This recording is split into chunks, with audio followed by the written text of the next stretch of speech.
Agora, essa aula é para minha turma de processo do trabalho. Vamos entrar em competências, tá bom? Dentro do processo do trabalho, já que turma de processo do trabalho. Nós temos competências relativas e competência absoluta. Onde você vai encontrar isso dentro da CLT, professora? Vai lá no artigo 651 da CLT. No artigo 651 da CLT, você vai ver lá sobre competências aqui dentro do direito processual do trabalho. Então, essa aula é de direito processual do trabalho. Eu estou no tema competências. Competência em razão do lugar, ex ratione loci. E competência relativa. Essa é uma competência relativa em razão do lugar. Artigo 62 a 65 do Código de Processo Civil. Lembra que nós podemos utilizar o CPC de forma subsidiária, de forma suplementar, se não contrariar princípios, normas do direito do trabalho e se na CLT for omissa. Lembra das condições? Nós já falamos sobre isso.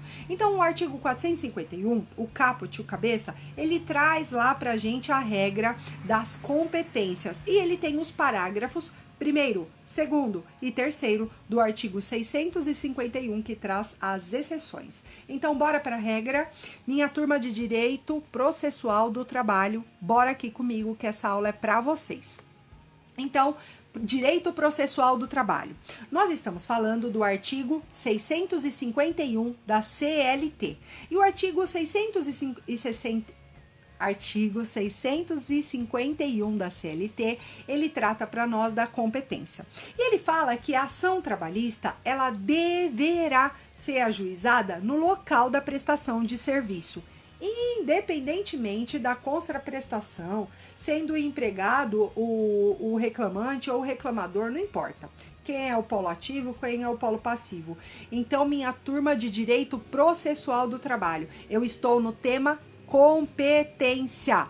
E aqui eu entrei no primeiro tema competência, artigo 651 da CLT. O artigo 651 da CLT, ele fala que a ação trabalhista deverá ser ajuizada no local da prestação de serviço. Pouco importa, turma, onde mora, onde reside o empregado ou empregador, onde está, é o local da prestação de serviço, tá bom? Quais são que nós conhecemos aqui? Competência relativa em razão competência em razão do lugar, ratione loci, tá bom? Quais são os fundamentos aqui dessa ação trabalhista ser ajuizada no local da prestação de serviço? Ó, vocês que gostam de direito penal, tem que fazer o mesmo raciocínio. É onde tem o maior laço probatório, né, turma? É onde eu vou encontrar as coisas. Então, é lá que é ajuizada a ação. Isso serve só para facilitar o acesso do trabalhador, que é hipossuficiente, né, pelo menos é o que a lei diz, que o trabalhador é hipossuficiente ao poder judiciário. Então, repetindo, igual a Jovem Pan, repita, eu estou no tema competência, eu entrei na competência relativa em razão do lugar. Regra, eu vou ajuizar a minha ação trabalhista no local da contraprestação de serviço, no local que eu estou prestando o serviço, para facilitar aqui, né, o acesso do trabalhador, que é um hipossuficiente, essa é a regra, ao poder judiciário. Olha, eu vou te dar alguns exemplos aqui de ação que o empregado tá lá no polo passivo. Olha, inquérito judicial de apuração de falta grave. Quem move essa ação? Quem move essa ação? Inquérito. Nós estudamos sobre isso, a minha turma de direito processual do trabalho. Eu até expliquei para vocês essa ação. Nós falamos das ações especiais do direito do trabalho, nós falamos das ações constitucionais, das ações civis, falamos dos ritos, tudo no direito processual do trabalho. Então, imagina, nem sempre o reclamante, o empregado, estará no polo ativo. Ele também pode estar no polo passivo, aqui dessa demanda trabalhista. Como sempre, prestativa e muito simpática, o Evaristo. Essa aula é de direito processual do trabalho. Você teve direito do trabalho comigo, né? Eu tô gravando essa aula aí pra minha turma de direito processual do trabalho. Eu tô no tema competência, artigo 651 da CLT. E aí eu tô lá na competência relativa em razão do lugar, né? Ratione loci. Eu tô dizendo que a regra é o local da prestação de serviço. Isso facilitar a vida do trabalhador, que é um hipossuficiente. Essa é a regra aqui no direito do trabalho. Mas dizia eu que nós temos algumas exceções. Nem sempre o empregado ele estará no polo ativo dessa demanda. Ele também pode estar no polo passivo. E eu tô dando o exemplo do inquérito de apuração de falta grave, que a OAB ama. Todo exame ela pergunta do tal do inquérito de apuração de falta grave. Outro exemplo é da ação em consignação em pagamento. Meus alunos de direito processual do trabalho, vocês sabem que a gente estava bem adiantado na matéria e eu expliquei para vocês todas essas ações e todos esses ritos dentro do direito processual do trabalho. Então a nossa ementa rapidinho a gente acaba, tá bom? Eu só tá faltando audiência para vocês e competência e a gente acabou o conteúdo do semestre. E eu prometi que eu ia fazer aqui para vocês, porque a internet anda bem lenta, né, gente? Mas é uma questão global. Estão reduzindo o streaming. Acho que é streaming, né? Que fala dos vídeos, Netflix, muita gente em casa por causa da quarentena. Então, eu tô fazendo isso porque eu amo lecionar e eu quero ajudar vocês aí. Bora lá. Vamos pensar. Então, nós temos nem sempre o empregado, né? Ele estará no polo ativo. Dei o exemplo do inquérito de apuração de falta grave e da consignação em pagamento. Essas duas ações eu ensinei em sala de aula para vocês. Então, qual é o local para o ajuizamento da ação? Olha, a regra é o local que eu prestei o serviço, né? Para facilitar a minha vida, já que o empregado ele é considerado como hipossuficiente. Mas essa é a regra. Tem exceções, e eu disse para vocês que tem 3 exceções que estão nos parágrafos 1º, 2º e 3º lá do nosso artigo 661 da CLT. Bora lá? Vamos ver comigo? Vamos. Olha, a primeira exceção, o contrato mais serviço e se esse empregador foi transferido. Segunda exceção, serviço e transferido. E terceira exceção, serviço e dispensado. Ih, professora, não entendi nada. Bora aqui, vou te explicar melhor. Olha, regra, eu vou ajuizar a ação no local da contraprestação de serviço, para facilitar a vida aqui do empregado. Nós temos algumas correntes no momento que a gente vai estudar o 651, parágrafo 1º, 2º e 3º da nossa CLT. A primeira corrente, ela adota aqui uma teoria clássica ou tradicional. Ela defende assim, tem que ser o último local da prestação de serviço. Eu falei que os parágrafos 1º, 2º, mas se formou, linda, fui lá na formatura de vocês. O parágrafo 1º, 2º e 3º do 651 da CLT traz as exceções. Então, se eu fui transferido, se da minha contratação, do meu serviço, tudo isso a gente vai relevar. Então, vamos falar das correntes aqui. A primeira corrente, ela é bem tradicional. Ela fala assim, olha, se nós vamos defender o último local da contraprestação de serviço, é lá que você vai ajuizar a ação, não no local que você foi contratado. Já a segunda corrente, ela adota uma teoria mais moderna, mais evolutiva. Ela defende assim, olha, a ação ela poderá ser ajuizada em qualquer lugar que eu prestei o serviço. Olha, pense numa empresa que você presta serviço aqui em São Paulo, lá em Minas, no Rio de Janeiro, na região norte do país. Então, se você presta, você empregado escolhe qual o melhor lugar para você ajuizar aquela ação, tá bom? Então, nós temos várias correntes. Aí, eu te citei as duas mais prevalentes no ordenamento jurídico. Aí, você poderia perguntar assim para mim, prof, então, em qual lugar eu posso ajuizar a ação? Como que eu faço nesse caso? Olha, nós adotamos aqui, dentro do nosso direito processual do trabalho, é adotado um critério da prevenção. Tem vários lugares que eu trabalho, certo? E se tem vários lugares, vários juízos competentes, será o juiz prevento, aquele que fizer o primeiro contato aqui, a primeira decisão judicial, tá bom? Saneou o processo, essas coisas sucessivamente. Bom, então o que nós aprendemos até agora, professora? Competência. Competência em razão do lugar. Ratione loci, competência relativa. Regra, eu vou ajuizar a ação no local que eu prestei o serviço. E se eu presto o serviço, professora, em vários lugares? É o local e é a corrente majoritária, é o local mais fácil para o empregado, já que eu estou prestando serviço em vários lugares. Vamos tratar das exceções do artigo 651 da CLT? Empregado, agente ou viajante comercial. É o tal do caixeiro viajante do Machado de Assis. Imagina que eu, empregado, viajo para a empresa, certo? A empresa fica num lugar fixo, mas eu viajo para a empresa. É o empregado que viaja para a empresa. Se o empregado é um vendedor, gente, ele viaja para vender as coisas da empresa.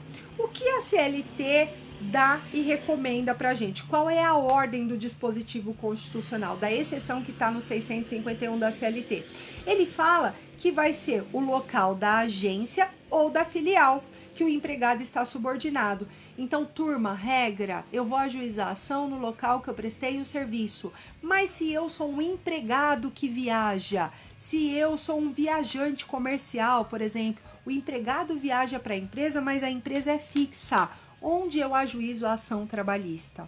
Bom, eu vou ajuizar a ação trabalhista na agência ou na filial a qual eu, empregado, estou subordinado.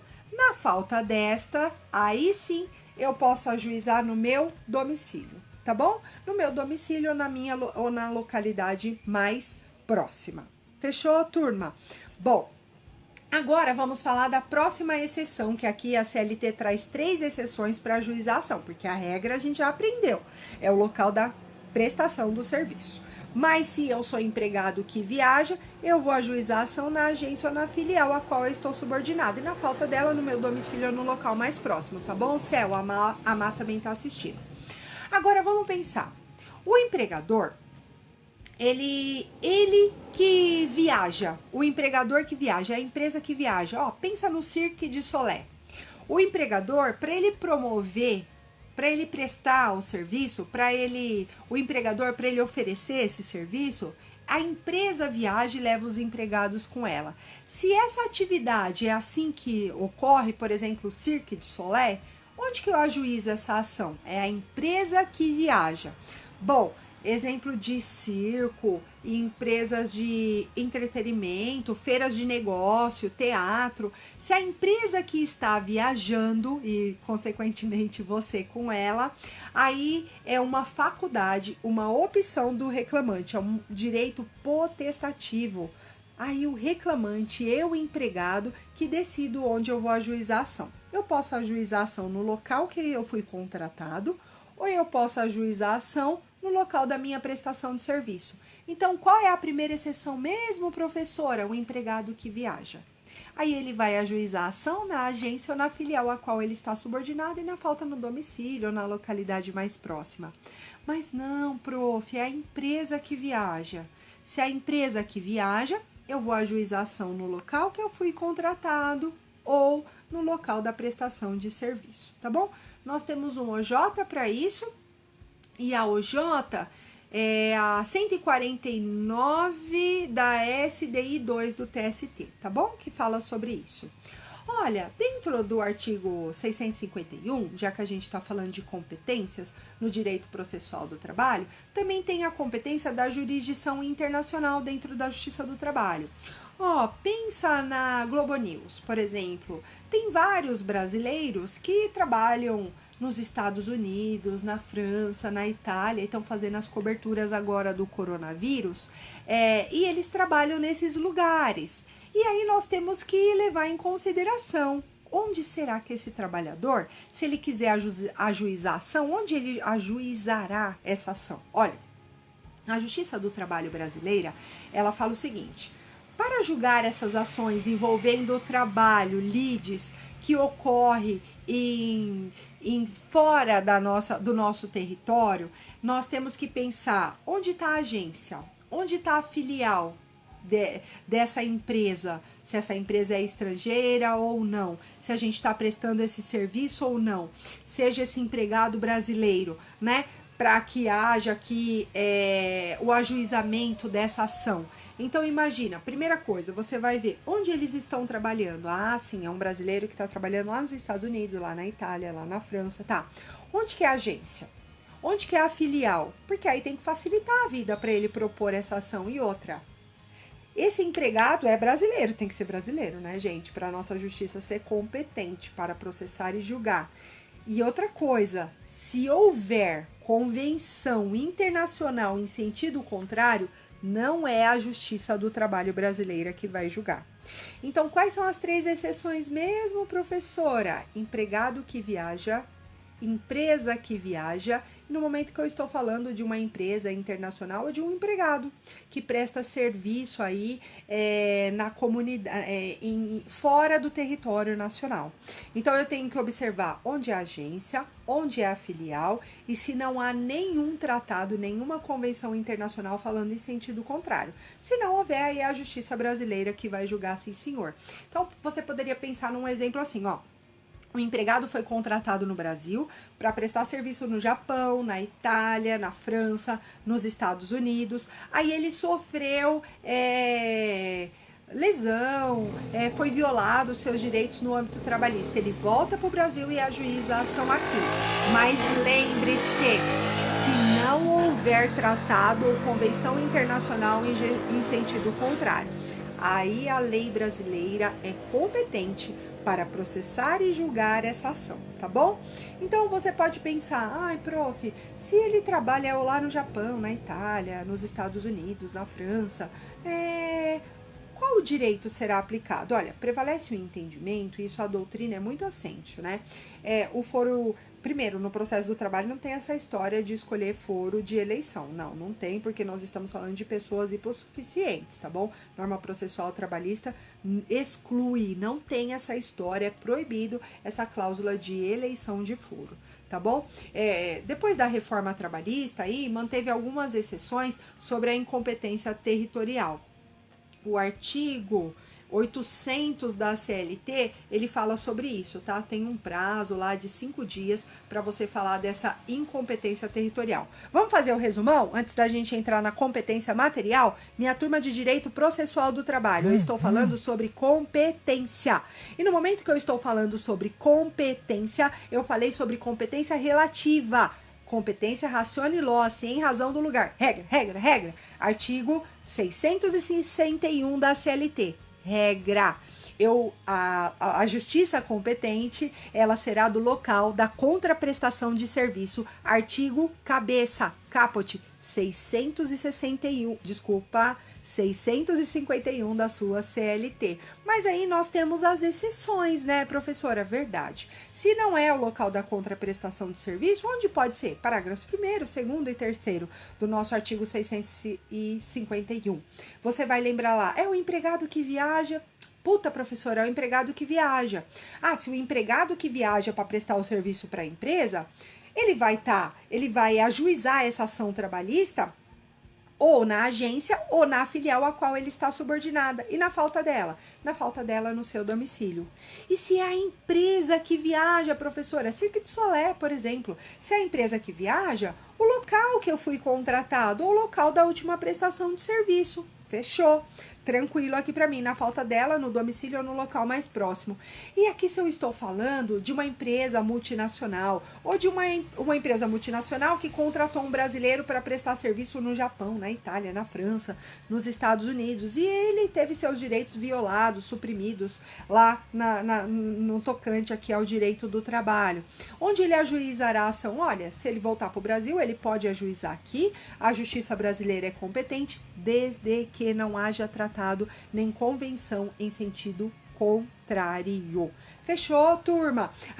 E se você ajuizou uma ação e você não observou o local adequado? Aí tem um negócio chamado exceção de incompetência. CEL é uma ação autônoma que você tem 5 dias para ir lá e reclamar, tá bom? Chama exceção de incompetência, tá no artigo 800 da CLT, a Janessa entrou, artigo 800 da CLT, 5 dias para você propor essa ação.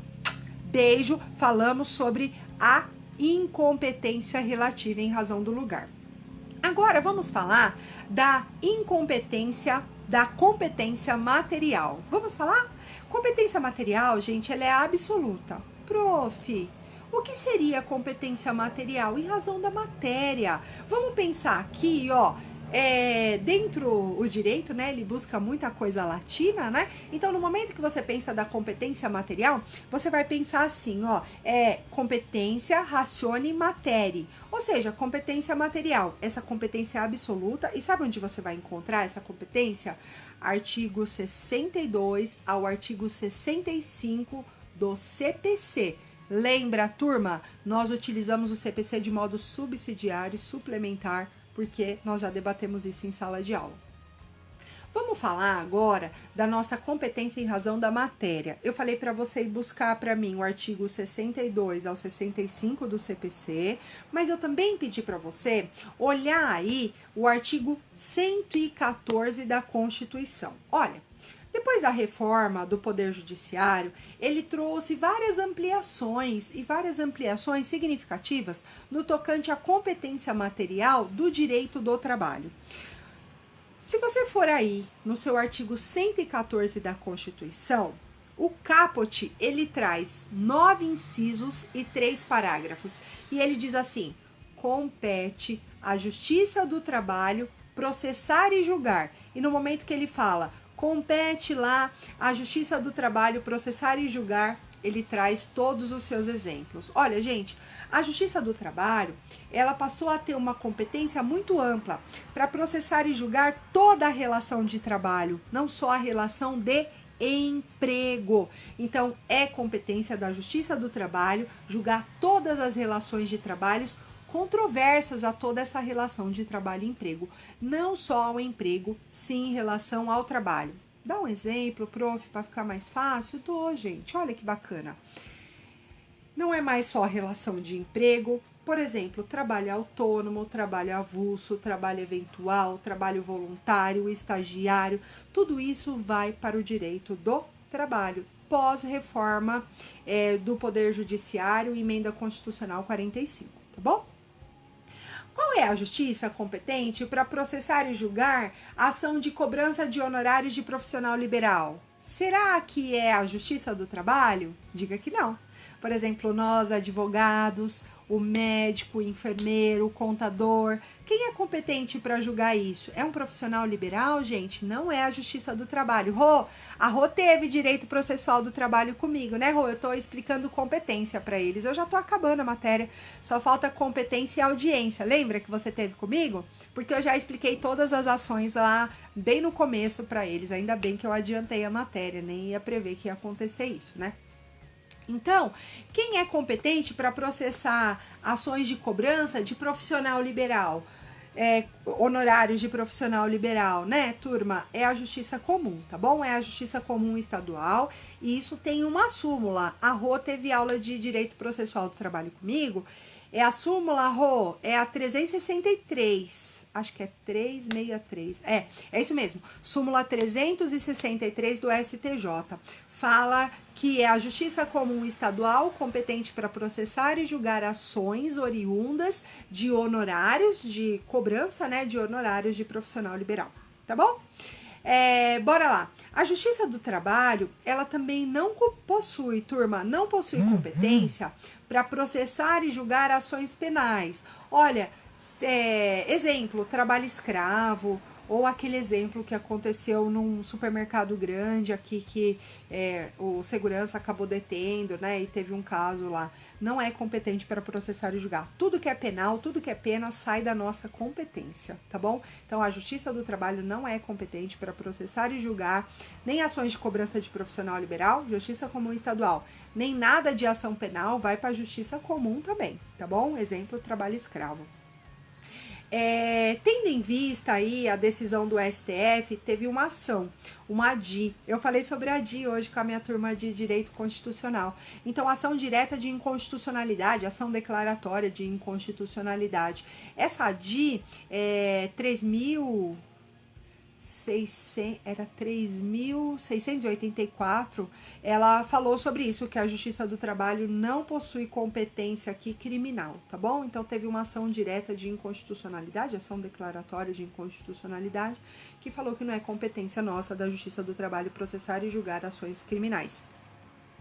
Também não é competência da Justiça do Trabalho qualquer ação envolvendo servidor público estatutário.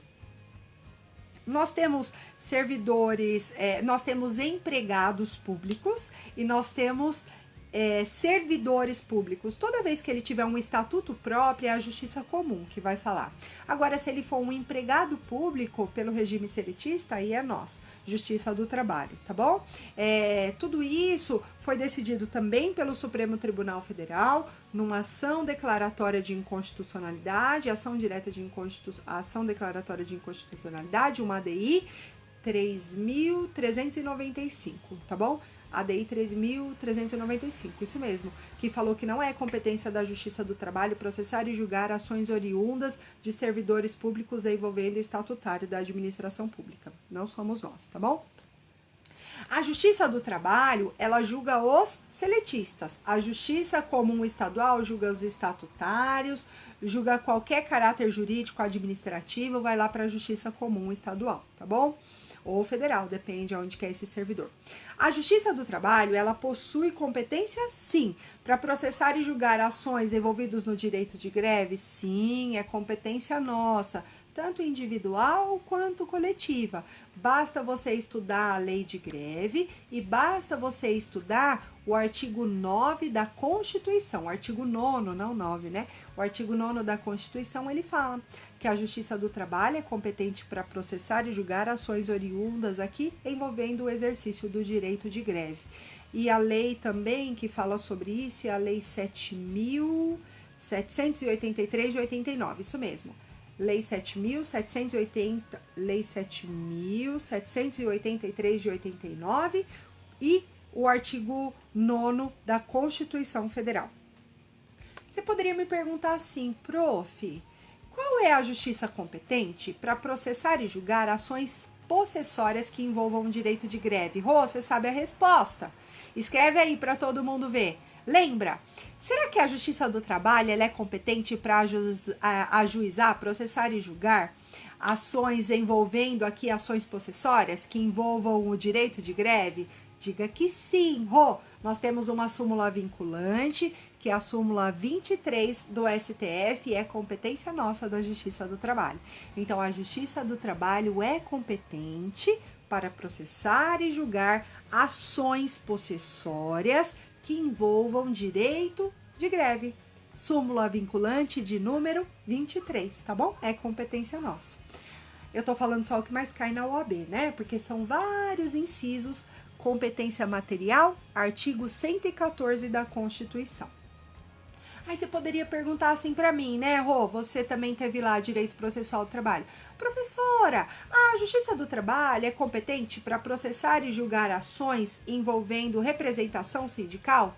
Sim, é nós. Envolveu o sindicato? É nós? Somos nós, mas é nós relacionado à relação de trabalho e emprego. Por exemplo, sindicato do empregado e sindicato do empregador, o sindicato representando o empregado, somos nós. Um acidente do trabalho, uma doença ocupacional, qualquer relação de trabalho que envolva sindicato, a competência é nossa da Justiça do Trabalho.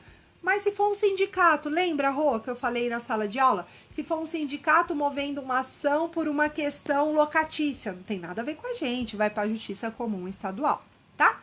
Você poderia pensar também assim para mim, só tô falando as questões que caem na OAB, porque aí você tem que ler o artigo 114 da Constituição.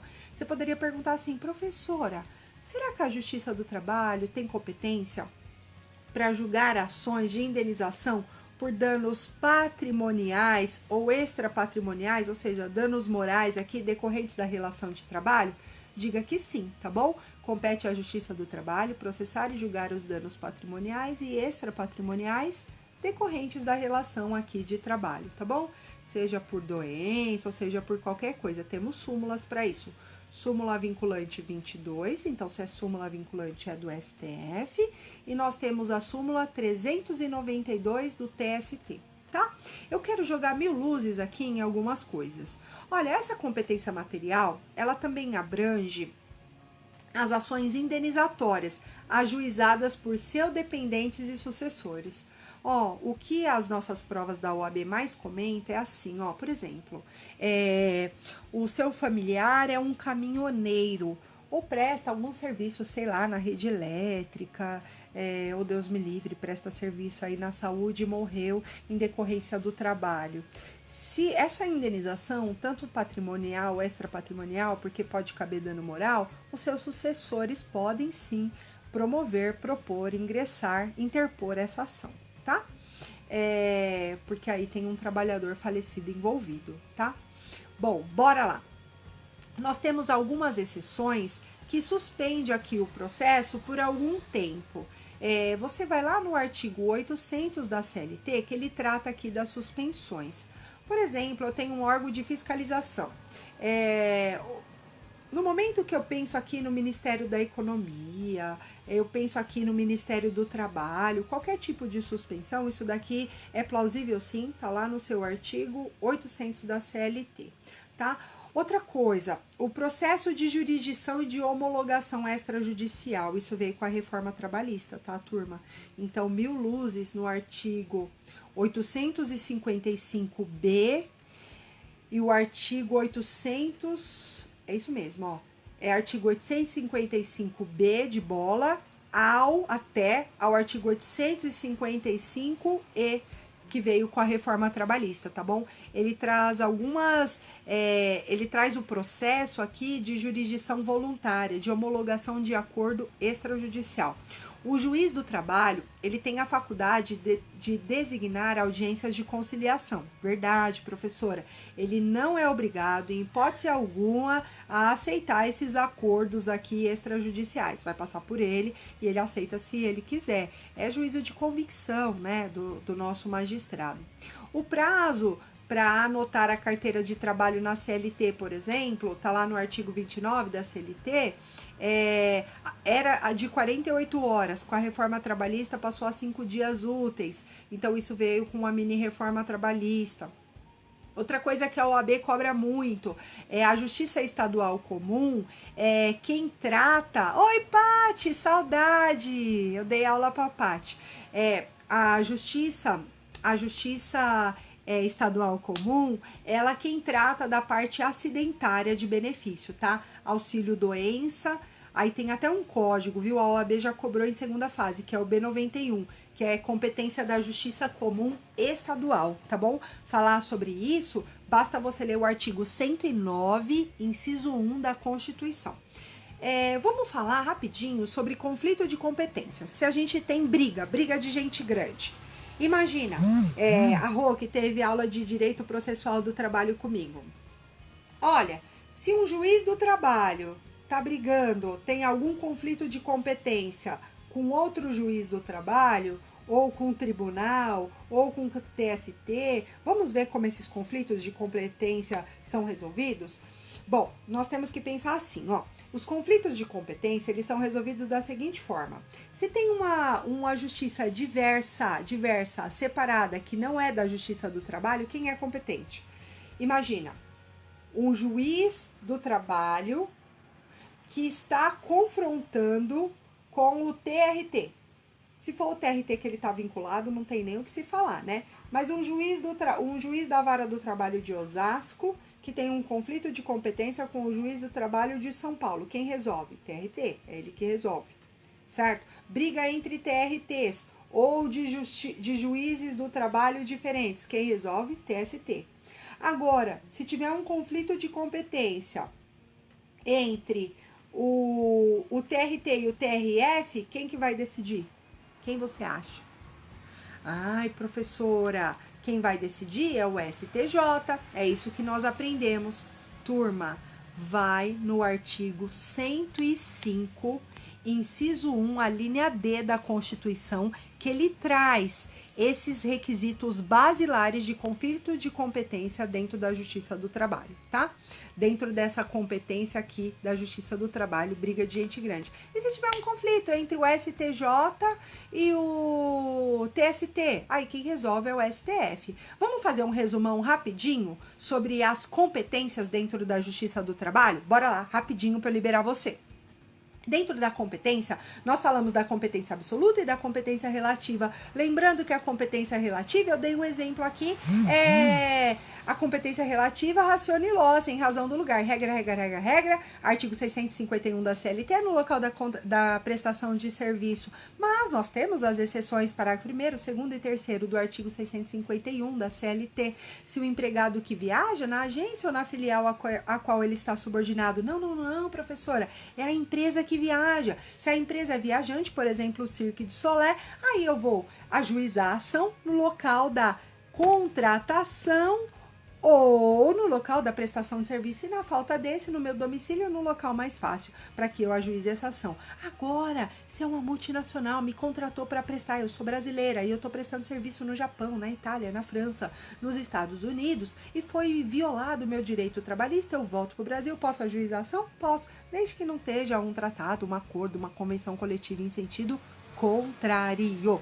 A competência material é uma competência absoluta. Eu falei para você, lê aí o artigo 114 da Constituição.